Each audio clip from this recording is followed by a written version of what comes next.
The story kicks off with David Gamble proposing to his girlfriend Jenna, and she says yes. Fast forward a few months, they're happily married. On David's birthday, Jenna prepares a special meal.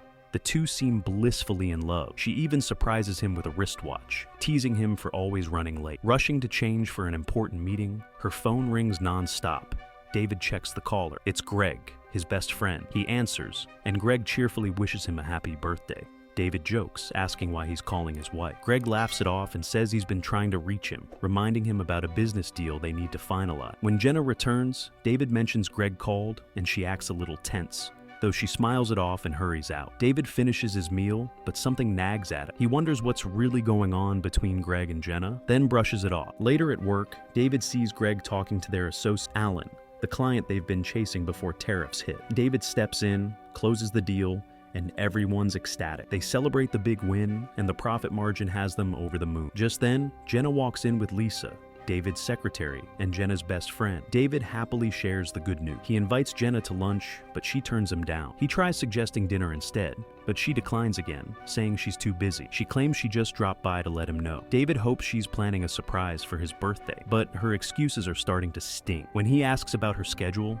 she gets defensive. As she leaves, David notices her hugging Greg outside the office. The sight plants a deeper seed of doubt. Later, David confronts Greg and asks what's up with the hug. Greg brushes it off, saying Jenna was only asking about David's birthday gift. David lets it go and opens up about how he feels Jenna has been distant. Greg tells him to relax, insisting Jenna's just working long hours, but that only raises more red flags for David. How does Greg know Jenna's work schedule? At the bar later, still celebrating their deal, David gets a call from Jenna. She apologizes and promises to make it up to him in the coming week. Before the conversation can go deeper, she hangs up to answer another call. David watches as Greg leaves the bar, saying he has a date. That night, Jenna returns home to find David still awake. He immediately questions where she's been and why she didn't answer his call. She blames work and flips the situation, accusing him of not trusting. She reminds him of times when he asked for trust, and she gave it. Feeling guilty, David apologizes and tries to get in, but Jenna isn't feeling it. She takes a shower, leaving David frustrated. While picking up her coat, David finds a napkin with the word lies written on. His suspicion deepens. At work the next day, Lisa hands David some files and asks how his birthday went. When she realizes it didn't go well, she apologized. David cautiously asks if she's noticed anything strange about Jenna. Lisa denies. Still uneasy, David checks Jenna's email. He finds casual exchanges between her and Greg. Nothing incriminating, but too friendly for comfort. He also notices she's booked some upcoming flight. Unable to shake his paranoia, David calls his friend Terry and gets the number of a private investigator named James Finley. When they meet, James bluntly asks what David will do if Jenna is cheating.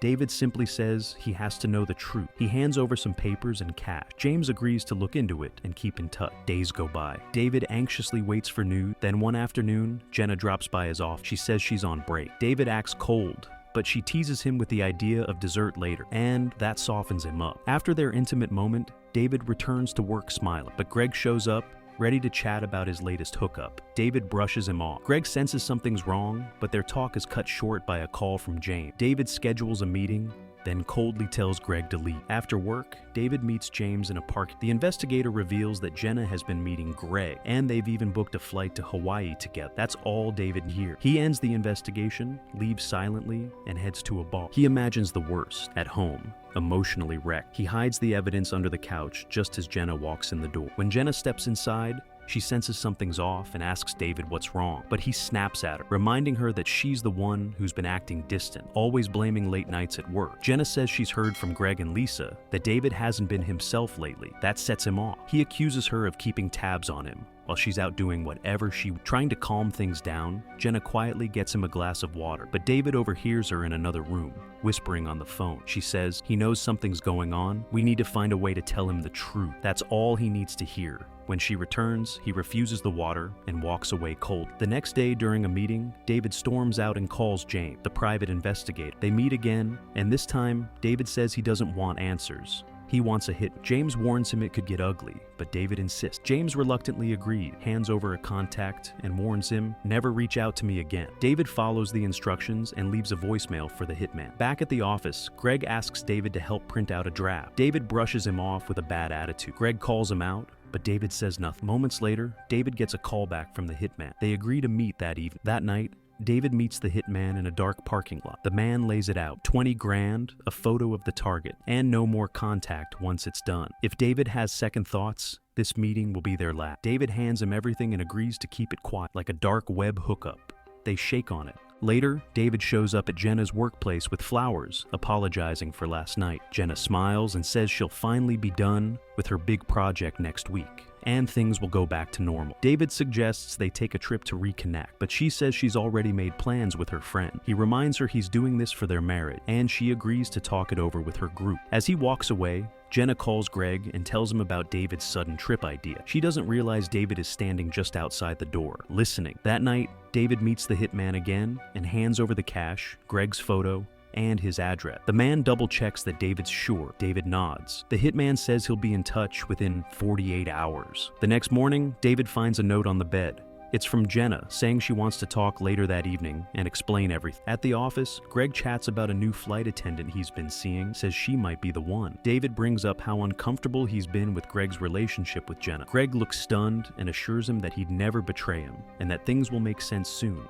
But David just smirks and says, eventually, it won't matter. That night, David meets Jenna for what he assumes will be a heavy conversation, but to his surprise, she blindfolds him and leads him into a party. Friends and colleagues shout, "Surprise!" She and Greg had planned the event for weeks, delayed it until after his birthday so he wouldn't suspect anything. David's stunned. Jenna beams, telling him she knew he'd be suspicious, but it was all for the surprise. She even gives him 2 tickets to Hawaii, discounted thanks to Greg's fling with a flight attendant. Everyone laughs, but Jenna finds it odd that Greg still hasn't shown up. David begins to panic. He steps away and calls Greg. No answer. He tries again. Still nothing. Finally, Greg answers, and David thanks him for planning the party. Greg says he'll be there in 30 minutes. David hangs up, tears filling his eyes. He knows Greg won't make it. Jenna gathers everyone's attention and shares how things had been tense between her and David while they prepped the party. She says he thought she was cheating with Greg. Greg, of course, is nowhere to be seen, always late as usual. So the celebration continues. Jenna kisses David, and as he steps aside, his phone vibrates. It's a message from the hitman. It's done. David freezes. His mind flashes to the warnings James and the hitman gave him. He starts hyperventilating, then blacks out. The crowd gasps.